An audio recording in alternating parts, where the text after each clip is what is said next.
ഛത്തീസ്ഗഡിൽ കന്യാസ്ത്രീകൾക്കെതിരായിട്ട് കടന്നാക്രമണം വന്നു. പമ്പളായി അപ്പൊഞ്ഞിട്ടി. അവസരവാദം ഇത്രയും ശക്തിയായിട്ട് പറയുന്ന വേറൊരാളുമില്ല.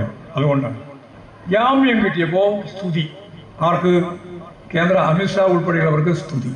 അച്ഛന്മാർ കേക്കും കൊണ്ട് പോയി സൂപ്പിടാൻ. എവിടെ? RSന്റെ ഓഫീസിൽ നിന്ന് ഇറങ്ങുമ്പോഴാണ് വേറൊരു വിവരം. ഒഡീഷയിൽ കന്യാസ്ത്രീയെ മാത്രമല്ല അച്ഛനെയും അടിച്ചു. അപ്പോൾ വീണ്ടും മാറ്റാൻ തുടങ്ങി.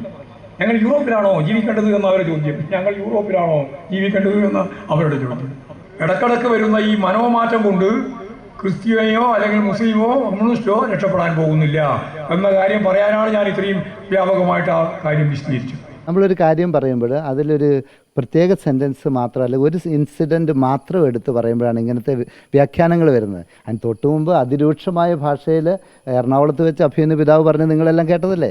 അല്ലെങ്കിൽ പല സ്ഥലത്ത് വെച്ച് പിതാവ് പ്രതികരിച്ചിട്ടുണ്ട്. ഈ തിന്മയെ ഞങ്ങൾ ഒരിക്കലും അംഗീകരിക്കുന്നില്ല.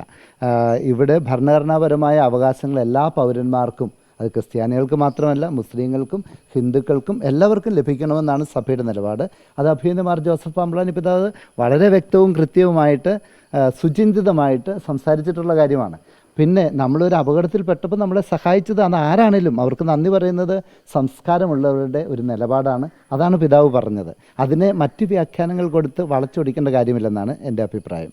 അല്ലെങ്കിൽ ഇപ്പം ഗോവിന്ദച്ചാമി പറയുന്നത് നമ്മൾ കാര്യമായിട്ട് എടുക്കുക. ആ നിലയിലേക്ക് സമുന്നതനായ ഒരു പാർട്ടിയുടെ പൊസിഷനിലിരിക്കുന്ന ഗോവിന്ദൻ മാഷ് സംസാരിക്കാൻ പാടില്ലെന്നുള്ളതാണ് ഞങ്ങളുടെയൊക്കെ അഭിപ്രായം.